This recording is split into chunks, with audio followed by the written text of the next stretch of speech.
Bonjour et bienvenue. Si vous êtes nouveau sur ma chaîne, cliquez le bouton abonnez-vous en bas à droite de cette vidéo.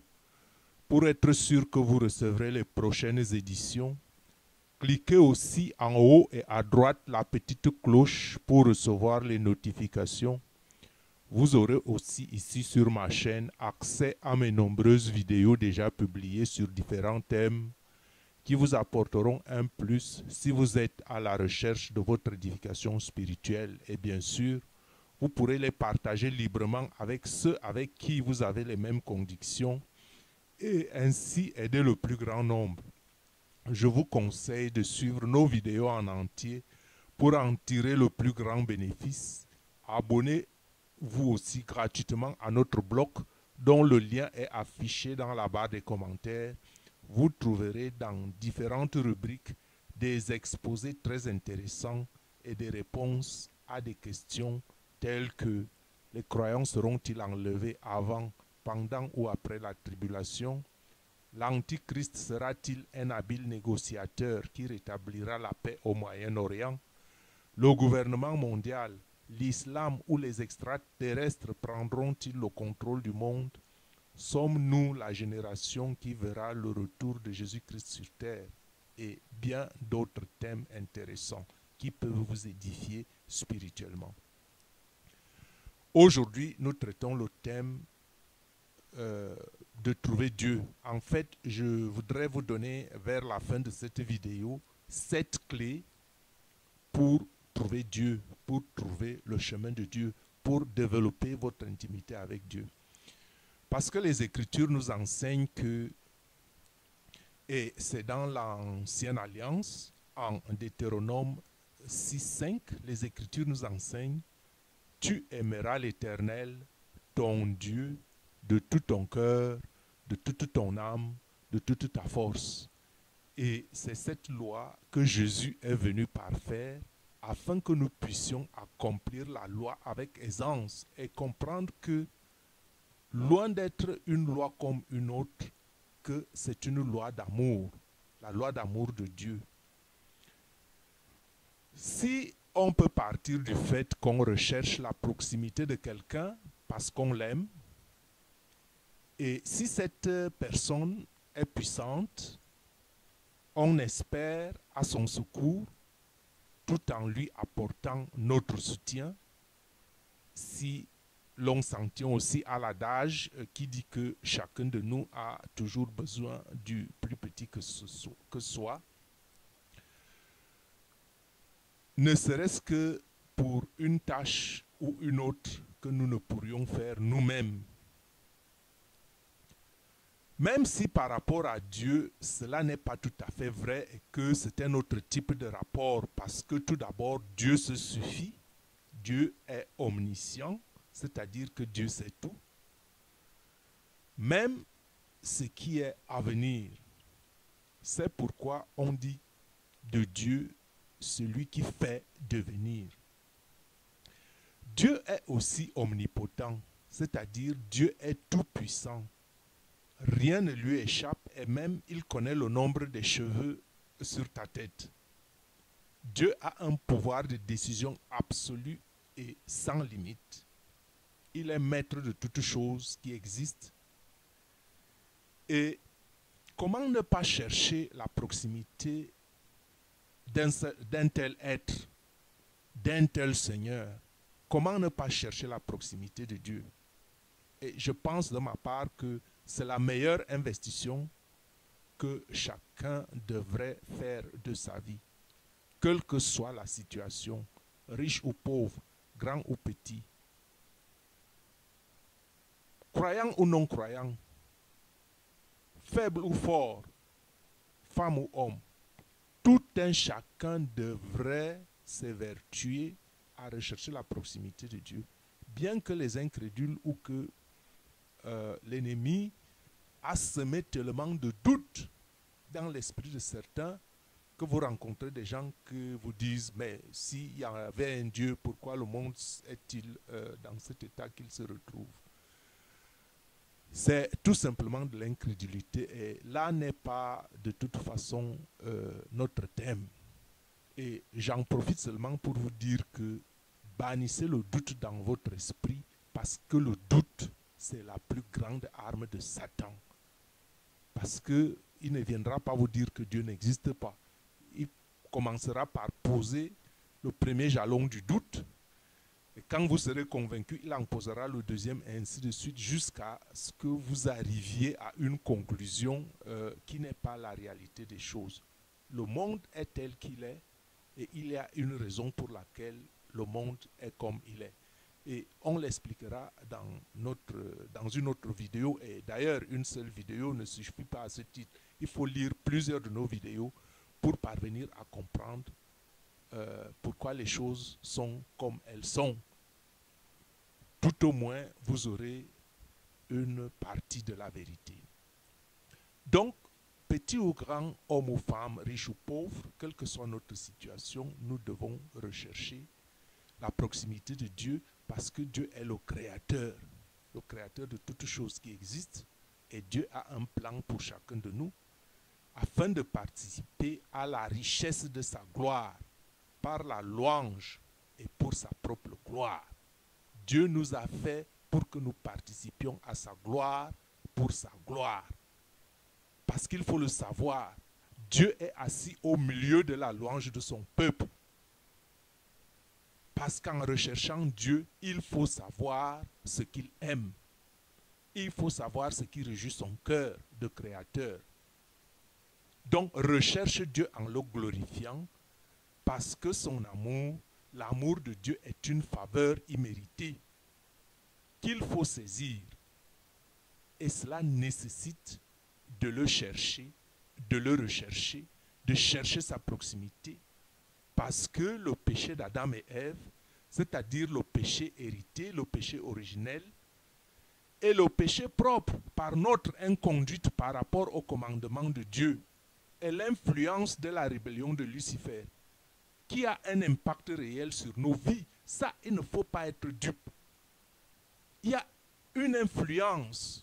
Regardez comment nous sommes influencés par notre environnement. Regardez comment nous sommes influencés par ce que font les autres.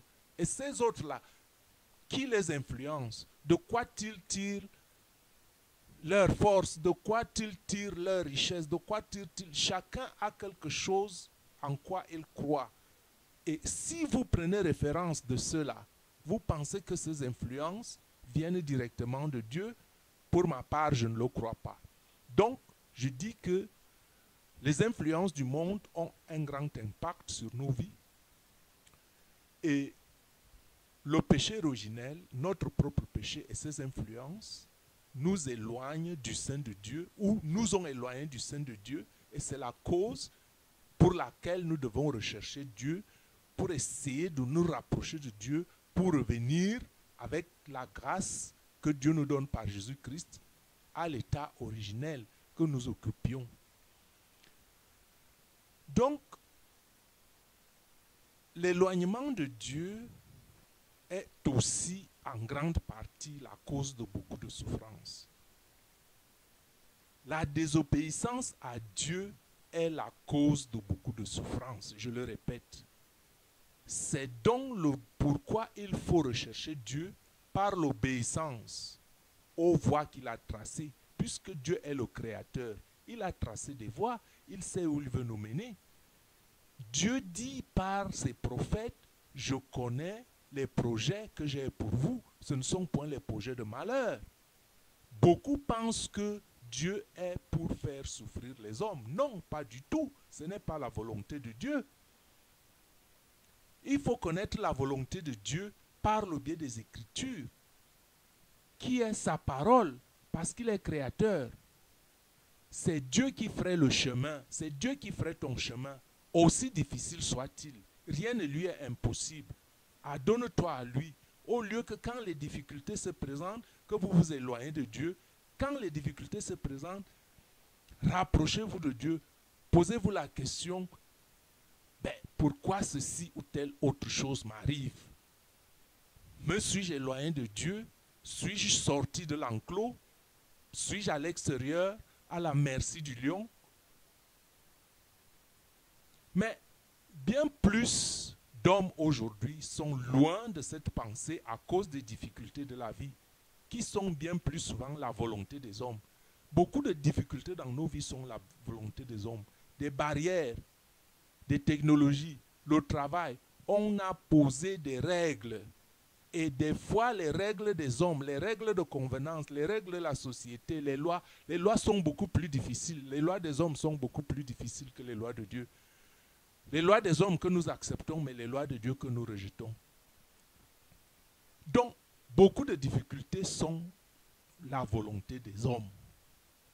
Parce qu'il y a la volonté de Dieu, il y a aussi la volonté de l'homme. Il ne faut pas l'oublier, parce que Dieu a une volonté propre.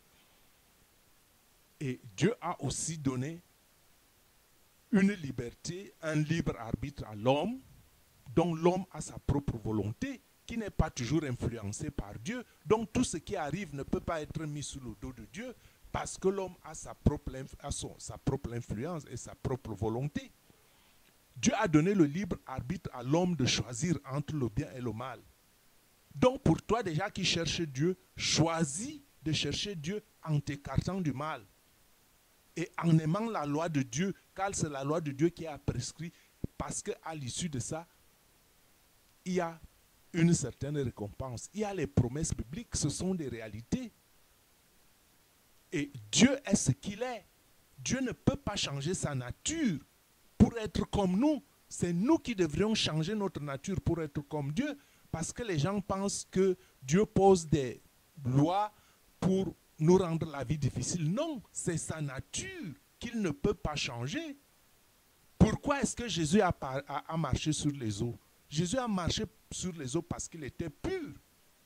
Et quand on est pur, on peut saisir les éléments de la 4e dimension, parce que nous les hommes, nous voyons seulement à partir de 3 dimensions. Donc quand on se purifie, quand on atteint un état de divinité certain, on peut faire certaines choses. Ce n'est pas seulement Jésus qui peut le faire. Donc, ce que Jésus, quand Dieu donne son esprit, il donne son esprit à tout le monde. Il ne choisit pas ceux à qui il donne l'esprit. Il donne l'esprit à tout le monde. À qui? À chacun de pouvoir travailler, de pouvoir approfondir sa foi, à pouvoir approfondir sa purification pour se saisir de ces dons de Dieu. Donc, apprends à aimer Dieu, apprends à aimer ses voies et tu trouveras Dieu. Trouver Dieu, c'est le chercher. Le chercher, c'est d'abord l'aimer, tout en sachant que lui nous a aimés en premier et il nous envoie Jésus pour nous témoigner de son amour, afin que quiconque croit en lui, Jésus, retrouve la vie perdue par la désobéissance et la tromperie de Satan. Nous avons perdu la vraie vie par la désobéissance et la tromperie de Satan au travers d'Adam et Ève. Donc, quand on reprend cette voie, la voie de Jésus, qui vient donc comme rédempteur et que Dieu nous offre par amour, nous avons la possibilité de retrouver le chemin vers Dieu et de gagner la vie éternelle. Donc, trouver Dieu, c'est suivre Jésus, qui est le visage visible du Père. Parce qu'il est écrit que qui connaît le Fils connaît le Père. Et qui est dans le Fils est dans le sein du Père. Dieu a tant aimé le monde qu'il a donné son Fils unique afin que quiconque croit en lui ne périsse point, mais qu'il ait la vie éternelle. Alors vous me direz, comment trouver Dieu? C'est justement l'ensemble de ce que je viens de dire dans la vidéo. Vous pouvez toujours faire une pause et la réécouter. Trouver Dieu, c'est tout simplement répondre à son amour. Et cela n'est pas facile comme on le dit. Aimer Dieu pour le trouver, c'est le rechercher dans ses voies, parce que Jésus nous dit en Jean 14, 15, « Si vous m'aimez, gardez mes commandements. » Donc quand vous cherchez Dieu, c'est parce que vous l'aimez. Et si vous l'aimez, vous devez garder ses commandements. En d'autres termes, c'est celui qui connaît les commandements et qui les garde, c'est celui-là qui aime le Fils envoyé de Dieu, et c'est celui qui aime le Fils sera aimé du Père. Et Jésus termine en disant, je l'aimerai et je me ferai connaître à lui. Vous voyez? Donc il faut aimer les commandements de Dieu, parce que celui qui aime les commandements de Dieu aime le Fils que Dieu a envoyé, et celui qui aime le Fils sera aimé du Père. Et la conclusion est que celui-là, Dieu se fera connaître de lui à travers le Fils Jésus. Ça, vous pouvez le lire en Jean 14 au verset 21. Donc, je vais essayer de citer en quelque sorte les clés, les étapes. Ce n'est pas exhaustif, mais c'est un canevas, canevas qui vous montre le chemin auquel vous devez prendre. Il n'y a pas de remède miracle. On ne peut pas, il n'y a pas de remède miracle pour la foi. La première chose, c'est la prise de conscience. Il faut prendre conscience de la réalité de Dieu, que Dieu est une réalité, et qu'il existe, et qu'il est celui qui rémunère ceux qui mettent leur foi en lui. Donc, la prise de conscience, c'est la première clé. Et cette prise de conscience, c'est reconnaître la réalité de Dieu, comme je l'ai déjà dit, et reconnaître en même temps sa propre pauvreté. Pas la pauvreté matérielle, mais beaucoup plus la pauvreté spirituelle. Donc, en s'examinant soi-même et se reconnaître pécheur. Et quand on se reconnaît pécheur, on sait qu'on a besoin d'être sauvé, qu'on a besoin de Jésus, qu'on est malheureux. Pas malheureux dans le sens littéral, mais malheureux dans le sens que notre condition, quelle qu'elle soit, luxueuse ou riche ou quelle que soit, mais quelle n'est pas la condition optimale, parce qu'un jour ou l'autre, ce qui est visible doit disparaître. Donc, prendre conscience que Dieu existe et que c'est Dieu qui rémunère, prendre conscience de sa position de pécheur, afin de reconnaître qu'on a besoin du salut de Dieu par Jésus-Christ. La deuxième clé, c'est reconnaître l'amour de Dieu. Parce que qu'est-ce qui éloigne beaucoup d'entre nous? Qu'est-ce qui éloigne beaucoup d'entre nous? Qu'est-ce qui fait que beaucoup d'entre nous tournent le dos à Dieu? C'est peut-être les difficultés, c'est peut-être la façon de voir le monde, parce qu'ils se concentrent sur ce qui est mauvais, ou bien ils se concentrent sur un point, quelque chose, une seule chose qui ne va pas dans sa vie pour dire que Dieu n'existe pas. Si Dieu était, il devait m'aider. Mais non, ça c'est faux. Vous avez déjà la vie. Vous êtes en santé. Combien de gens sont morts aujourd'hui? Combien sont couchés à l'hôpital? Donc, il faut relativiser toujours quand on dit « moi ça va bien, moi ça va mal ». Il y a beaucoup de choses qui rentrent en jeu. Et en ce sens, il faut juste reconnaître que si vous êtes en vie, il y a l'amour de Dieu qui est là, Dieu vous tend la main et que vous êtes éloigné de lui à cause du péché d'Adam et de Ève, de la tentation de Satan et de la rébellion. C'est à cause de ça que nous sommes éloignés. Et que même si beaucoup se sentent bien ici-bas, leur bien-être est de moins le bien-être éternel. Le bien-être éternel est quelque chose d'inimaginable. La vie de félicité n'a rien à comparaître avec la vie sur terre. Et en ce sens, quelle que soit donc notre condition, comme deuxième clé, nous devons reconnaître l'amour de Dieu qui envoie Jésus-Christ comme victime expiatoire. C'est-à-dire que quelque pécheur que tu es, tes péchés passés et à venir sont pardonnés, sont lavés, sont purifiés par le sang de Jésus. Mais cela ne suffit pas seul. Il faut seconder cette grâce que Dieu nous donne en prenant la résolution de combattre soi-même le péché. Parce que vous ne pouvez pas aller laver votre robe toute blanche et puis revenir tomber dans la boue. Ce serait illogique. Donc quand Jésus lave votre robe, il faut essayer de se préserver de la sueur du monde, de garder votre robe blanche. Et cette résolution donc de garder la robe blanche, c'est de combattre le péché en sachant que Jésus a déjà lavé Si le péché vous atterre, levez-vous et dites-vous, le sang de Christ m'a lavé et je combats et vous combattez. Et c'est ça le combat spirituel. Et ce combat du péché est en considération des commandements de Dieu. Parce qu'on ne combat pas pour combattre. Il faut combattre et savoir ce qui est bon et ce qui est mauvais. Et c'est pour ça qu'il est important de prendre toujours en compte les commandements de Dieu, le miroir de Dieu comme référence de la vie. Je sais que ce n'est pas évident, mais retrouver Dieu, ce n'est pas aussi une chose si facile.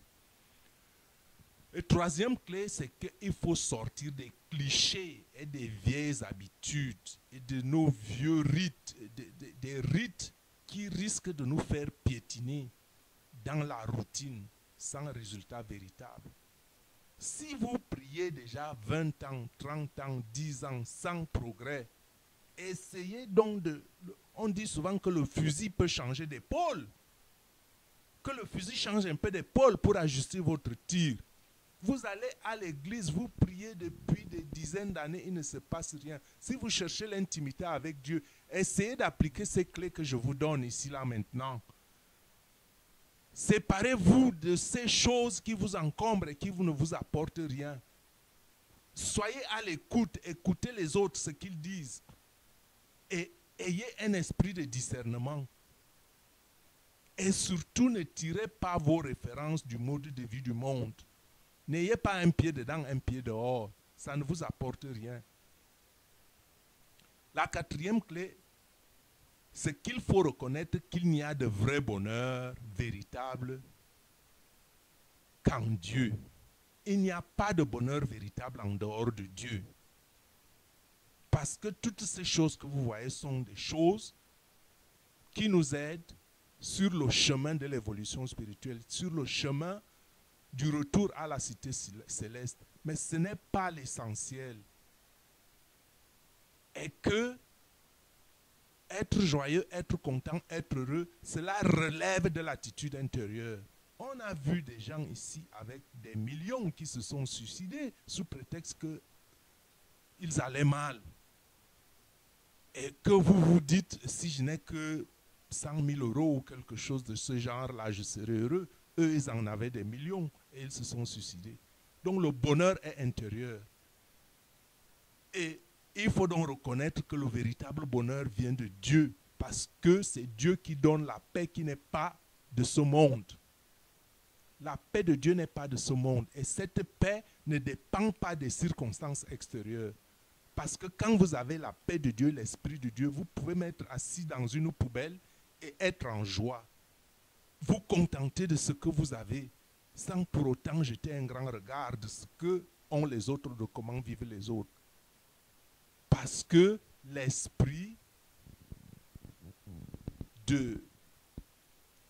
d'égoïsme, l'esprit des choses matérielles, le trop grand amour du monde est inimitié de Dieu. Je sais que c'est difficile, tout le monde aimerait avoir, mais ce n'est pas le plus déterminant. Hein?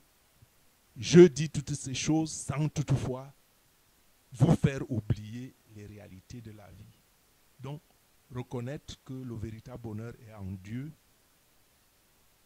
que le grand amour du monde est inimitié de Dieu, sans toutefois oublier les réalités de la vie.